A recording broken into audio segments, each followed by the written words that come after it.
Hey everybody, it's Jimmy and Bill. So this is a cool article. We got one today, and we didn't pre-read it.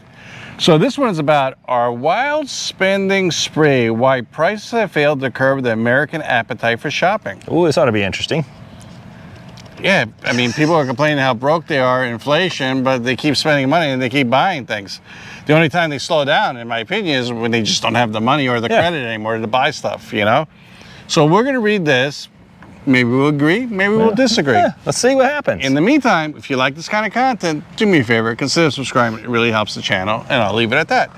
So Bill, why don't you get started on this one? All right, so we've all been there, staring down the price of a plane ticket, a new shirt, or a bag of chips, and thinking angrily to ourselves, goodness, this did not used to cost this much. And then we buy it anyway. Yeah. It's true. We've all been there, right? I mean, everybody's been there going, I can't believe this cost this much. I mean, like, even at the supermarket, you know, we wanted some steaks, you know, and I'm like, wow, this is really, really expensive. But I wanted a steak. So you're gonna spend the money on a steak. Yeah. Of course. You know, but like airplane tickets, you know, like we want to go to New Hampshire for a few days. They go up to Maine. Those prices got ridiculous. Yeah. So it was so ridiculous that I said, you know what? Let's check the prices tomorrow or the next day. Because sometimes... Depending on the day you buy. Yeah. Yeah. So basically it starts, inflation has made a lot of things very expensive, and consumer confidence isn't great. That's true. Consumer confidence is not great. The economy is good on paper, but the real world, a lot of people feel like they're trapped in place. Yet, many of those same people continue to spend their way through it. It's true. Yeah. Like, I know a lot of people complaining.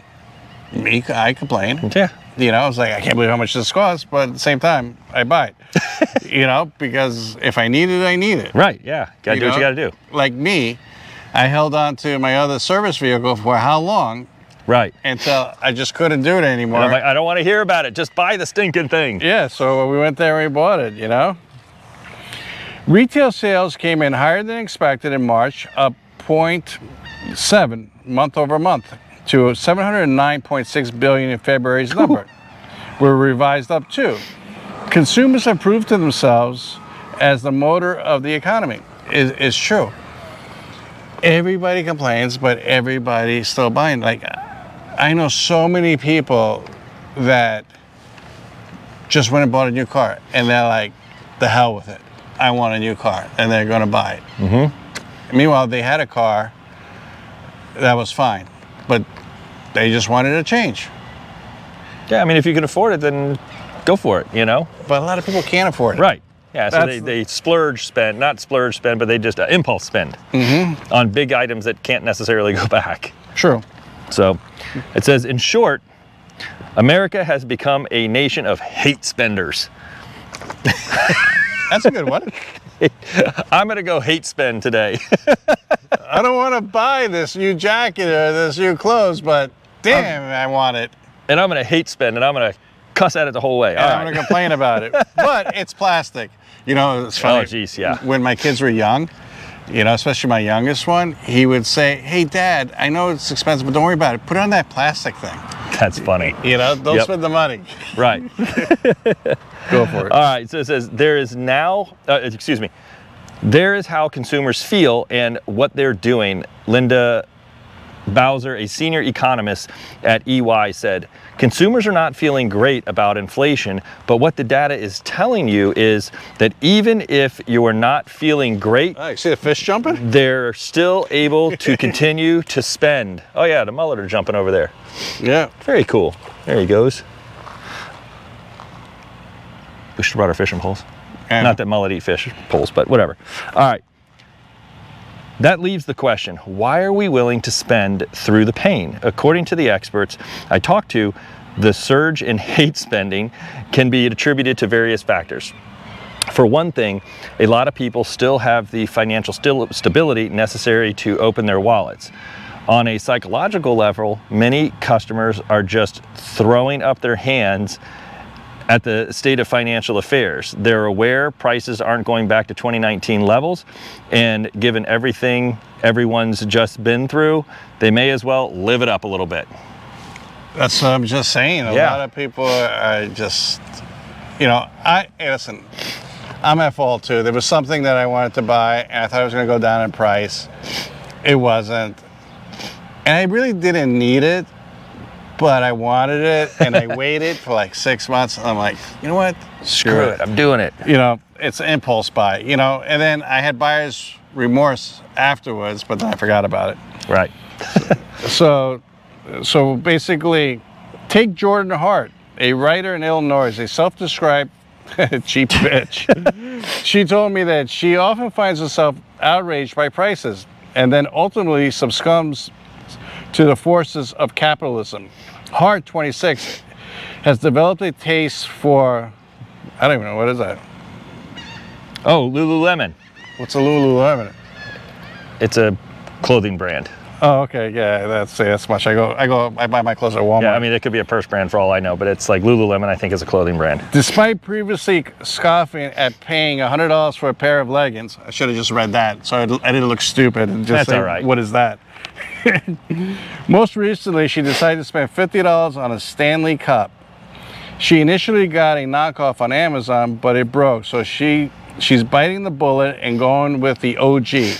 It's cool and trendy, plus part of her New Year's resolution was to drink more water. Okay. So wait a second, Stanley Cup, I keep thinking of hockey. Right, that's what I thought she was heading to, but maybe she's talking about a... Oh, like a Stanley. Like the old Stanley, like...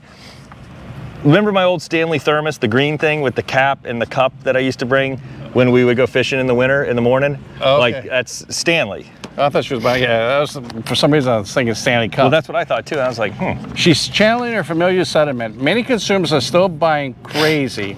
They're just mad about it. All right, I don't want to buy that boat, but I'm doing it. I'm doing it. And I'm going to be happy when I'm on it. But man, I'm going to be cranky when I write that check. Or fill it up with gas. Yeah, definitely. Go for it. All right. I feel like obviously with inflation, everything is just getting obnoxiously more expensive, she told me. But at the heart of it, our desire as a consumer and as a people to have nice things has not gone away. Some of what's happening here is simple microeconomics. People's finances are in a good spot so they can absorb the increased costs. The labor market is strong and wage growth has been outpacing inflation for months. From 2019 to 2022, median household wealth adjusting for inflation grew 37%. Some cracks have begun to emerge. People's savings have fallen after being boosted by stimulus checks and the lack of spending options during the pandemic and credit card, auto loan, et cetera, et cetera. We gotta talk about that one. Everything was shut down during the pandemic, so you couldn't spend money. Right. The supply wasn't there, okay? Right. There was a lot of stuff I wanted to buy, I just couldn't buy because... Right. You couldn't get it, period. I just couldn't get it, so that's bull. Second of all, you know, that's why their savings went up, because they couldn't spend the money. But now everybody's freaking broke. Everybody's spent the money. Everything they saved during the pandemic is spent. Right. The employment, you know, inflation, I believe, is right now is higher than people's wages increases. Right. Yeah, I would think so too. You know, and consumer sentiment, you know, is horrible. You know, and I think what's in writing and what some outlets report is total bull. Because for me, talking to, you know, I get to talk to a lot of people because of what I do for a living, and they tell me, I said, why are you selling? Because we just can't afford it anymore. Why are you moving there? It's cheaper to live there. You know, why are you doing this? It always comes back to economics, macro, okay? Yeah. I never ran into somebody in the last 3-4 months that said to me, hey, I'm doing great. Everything's perfect, you know? Yeah. I feel good about everything. I don't know anybody that right now could tell me. If you guys could tell me you think the economy is great, I really would love to hear from you. Post it below and tell me if you feel that you're doing great. And if you are, that's wonderful. Go for it. Yep. So people have largely just accepted that prices are in the market right now and our status quo. We've accumulated to these, we've acclimated to these inflated prices. Beyond the raw dollars and cents, there are a lot of mental and emotional factors going into people's willingness to suck it up and face the higher price. In America, culture is one hell of a drug. It's wrapped up in our identities and how we relate to the world and each other. Many of us have a tendency to look at a problem or frustration and think, what can I buy about this? It's true. Yeah. And you know what's funny? Like my grandmother, when she was around, you know, the paper towels you buy at the store, Yeah. she used to hang them up and dry them and reuse them. Yep. We are such a wasteful... Yeah, I've been to a lot of countries just like you have, and Americans in general waste so much. Yeah. How many times, okay, I'm asking you this, okay, because I know I do it. You buy food because you're hungry at the supermarket, and then you put it in your refrigerator, then you just end up throwing it out because it expired. Right, a lot. It happens a lot, and it is one of my biggest pet peeves at my house. I hate wasting food because to me that's just, you just threw away 20 bucks, you know, because you didn't eat it right away, because you saw it and you were, like you said, oh, I'm gonna get those steaks, and then you don't cook those steaks and then they go bad. Yeah. Claire Tasson, if I said it right, a retail and e-commerce analysis on Morning Consultant told survey indicated that sticker shock of inflation has worn off, meaning some of the hate spending comes down because they just say accept it. They said it is what it is. Per Morning Consult, the share of people who say they're paying more for products now than they were a year ago is back to 2021 levels, even as prices continue to climb. Huh. Yeah, some people are accepting it. Like me, it's like, all right. I mean, it is what it is. I need it. Yeah, if you need something, I'm not going to complain about it. If you need gas, I can bitch all day, but I need gas for the vehicle. People have largely just accepted that prices that are in the market right now are the status quo. It's just, it is what it is. And they just buy it. And I get that. I really do. I understand that. It makes sense. You know, if you, like I said, if you need gas, you go get gas. If you're hungry, you're gonna go get food. And at some point you just go, the heck with it, we're treating ourselves, we're going out to dinner. But yeah, but people, you know, this, some people are saying, you know, they should go to Dunkin' Donuts every day or McDonald's every day and get coffees, but now they're going once a week. So now the fast food chains are not becoming worth it, that you could have a nice sit down lunch or dinner than going to a fast food place because they're starting to balance out. Right. So, you know, just because the inflation hit them so hard, especially in California, now they have to pay $20 an hour, which they're going to automate everything. And at the end of the day, people are going to lose their jobs. I was in Wawa. I went inside to Wawa, which I usually just get my gas because it's right by my house. But I went inside to Wawa and I got a coffee this morning because I had to leave for an early meeting and I didn't get a chance to have coffee, so I splurged today. The heck with it, I bought it anyway. They were missing 2 tellers and they're automated now. Hey, we went to Taco Bell, me and you. What? No, we didn't. No, we didn't. And delete. There was nobody there. We had to use those tablet things. Yeah, there was a tablet, and then some dude popped out of a door and was like, "Here's your food," and that's it. And he went back in the back. Yeah, it's just that's what happens. Allegedly. That's what happens when you force people to pay X amount of dollars. Now they go from making, I can rant forever. Wait, yeah, they go from making, you know, $15 an hour. Now you have to pay them 20. Now they're making 0. But it's a pet peeve of mine, but go ahead. All right, there's also a level of YOLO splurging going on among a lot of consumers. They're buying tickets to see Taylor Swift and booking summer trips to Europe, deciding they deserve a treat or several after living through the pandemic. People figure, hey, if I can't buy a new home right now or upgrade my job or my car, taking a vacation seems like a decent alternative, even if I'm paying more than I'd like. The consumer COVID hangover is lasting longer than many experts expected. That's true. I agree. From being locked down, well, Florida, we weren't that locked down. We weren't locked that down, let's be real. Okay, Florida, so I can't, but all my family in New York. Yeah. You know, they're like, when they go to Florida, they're like, oh my God, it's freedom here, you know, because of the pandemic. But most of the people were locked down, and then when it finally got lifted, they're like, hey, I was in jail, basically. Right. I'm going to spend, I'm going to go to Europe, I'm going to go here, I'm going to go there. It was all that pent up, and I still believe it's still going on, the pent up demand for a lot of things. Yeah, I would agree with that. Or maybe people are just using things as an excuse, you know, sometimes to justify why you want to buy something. Yeah, like me, like we built that computer, and I was like, I wanted to get that NVIDIA video card, so, and I couldn't get the video card that I wanted during the pandemic. Yep. So now that the supply is back, it's like, you know what? I'm buying two. Just in case something happens. Something happens, right. So that's what I mean. It was pent up demand, you know? Yeah. I don't know what would force us to hit the breaking point for this degree of consumer spending, Tassin said.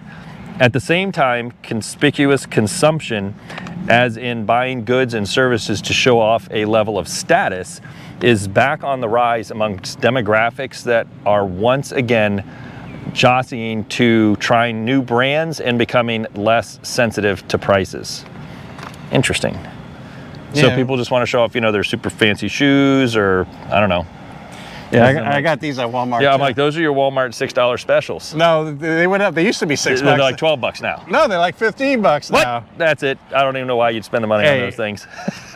If it comes to electronics and gadgets and stuff like that, I'll spend the money. Yeah, I got you. I understand. But I know you. While lower income consumers are trading down from expensive name brand products to cheaper alternatives in an effort to save money, some younger and higher income consumers are trading up and shrugging off the higher costs that come with that, even if it irks them. I would agree with that. Yeah? Yeah, I would agree with that. And I think it just depends on what is important to you. Like for me, as I'm wearing a brand name shirt, but this was a gift. So I don't care. You know, you and I buy like generic shirts, t-shirts, because I could care less about a t-shirt. I know that there's a brand of generic shirt that I like because it's comfortable and it fits me well. And they're very inexpensive. Same thing with shorts. I just don't care. I need 7 shorts, 7 fishing shirts, and maybe 3 pair of shoes or whatever I'm wearing. I'm good. Exactly. They wear the same thing, just different colors. Yeah, yeah. Like for me, I spend my money on a little bit more expensive shoes because I'm on my feet all day. So I trade off other things because my shoes are a little bit more orthotic. So because I'm a little older, and that's what I choose to spend my. So I just switch my priorities a little bit. Right. But I'm also older, and I could care less if somebody makes fun of me because I wear my, you know, $4 hat. Yeah. You know, I don't care. Yeah. It's no name brand, it's just a hat. I found the cheapest one in the store and I bought it. Simple as that. I agree with you 100%. It says, goes on to say, they want to achieve a higher social status. They want to live a life that impresses others, and being part of the popular crowd is important, Tassin said. Part of it is just like, this is what it costs now, and yes, it's a lot more expensive than it used to be, but it's still important to me to keep spending. See, I don't agree with that. I don't agree that you should go into debt or be broke just to impress somebody else. Right, we've done some videos on that where you're just spending to impress someone else. I get it, you know, I've got a friend, his thing is cars. He loves cars. It's fine, but he, again, trades off other things. He doesn't do certain things because he really loves his cars, and that's fine. I'm not saying, nobody's saying that you shouldn't have your love or your splurge. Oh, I agree with that, and if you could afford it too, but to me, the important thing is, do you have a roof over your head that you could afford? Do you have transportation to get to work or wherever, see family, whatever you need to do? And do you have food on the table? And do you have your health? Exactly. Okay, those are the important things to me. Right, and he's not living paycheck to paycheck, so he can afford to have the classic car that he can go in and work on, because that's his stress relief, maybe. You know, so there's give and take. And I spend money on certain things that if people knew what I spent money on, they'd be like, that's frivolous, that's stupid. I would never spend that much money on that. But it's important to me. Okay? So maybe that's important to them, but I never buy anything just to impress somebody, ever. Right, it doesn't matter. It doesn't matter to me. It really doesn't. It should never matter to anybody. I mean, maybe if you're going on a first date, you want to be, you know, dressed to impress, but... I've been married for years, so... Right, like, yeah. Same checking account, so she knows how much money I have. Yeah, she's like, wait a minute, what'd you spend this on? Yeah. What's on the credit card? This misalignment between people's stated attitude toward prices and their actual behavior isn't that outlandish. Our intentions and emotions often don't match our actions. People say they want to eat healthy all the time, this is true, and then find themselves at the ice cream aisle. Hey, I quit ice cream since January 15th. We've been trying to eat better. We have been. We're doing good. But we really are. Now you notice that we're not doing our walks. We're standing still. And I know. The reason why is because there's so many people out there with cars. It's beautiful out, and yeah, bicycles, and we almost got run over a couple times. It's like, let's just go stand. We're just gonna go stand someplace. All right, Ravi Dar, a professor of management and marketing and the director of the Center for Consumer Insights at Yale School of Management, told me that's a sort of decoupling going on between people's current situations and how they feel about the future. They see a headline about people getting laid off, or they know there's global conflict going on, so they feel more pessimistic about the economy and worried about costs. But when it comes down to actually paying, they still have a job and maybe even got a raise, so they pony up. Yeah, that's kind of true. Interesting. That's kind of true. They have an uneasy feeling of the future and how it might change, you know, where expenses and spending now is determined by the current state of affairs. I see that. Yep. The predictions have become more pessimistic, but not their behavior. So yeah, people are more pessimistic, but they're still going out. But they're still going out. They haven't changed their behavior. Right. But it's going to get to a point that they will have to change their behavior, because if you don't have money, you don't have money. Right. The article continues to say, of course, the need versus the want. Okay. Right. I'm not even going to read the last paragraph. So basically, yeah, there's things that everybody wants, but do you really need it? You know, and I'm guilty too. There's some things I really don't need, but I want, and I bought it. Of course. But maybe I'm at a different place in my life. Right, of course. Everybody's at different places. If you don't have the money, you got to step it back a notch. Like, do I really need that $6 Starbucks coffee today? You know, because that's maybe most of your next meal. Yeah. Instead of just a coffee, you know, where you can buy a bag of coffee and still have your coffee. Maybe it's not as great and it's not as convenient, but hey, I used to go to McDonald's every day, or Dunkin' Donuts, and get it, or not Starbucks so much, but those places, and get coffee. I remember. But now I make it at home every day, right, and I put it into my, you know, mug. Into your mug, and I'm going. Yep. But that's the whole thing is right now is people are still spending money, so it's supply and demand, so the more they're spending, the higher the inflation goes. Right. It's simple. Supply and demand. Prices are still going up because people are still buying. But when people run out of money, finally run out of money, they have no more credit, because credit card companies, you know, the defaults are going crazy, so there's more defaults. You know, they have no more cash. Yep. You know, then they're forced to stop. Then inflation will come down, because we'll be in a big-time recession, if not a depression. You never know. You don't know. We don't know. We don't know. But at the end of the day, things are still going up because we're all spending money. Too much money. Absolutely. Absolutely. So tell us what you guys think. Comment below. Greatly appreciate it. Consider subscribing and watch this next video. It's either here or here. And we'll talk to you on the next one. Thanks again, and we'll speak to you soon. Thanks. See you soon. Bye. Bye.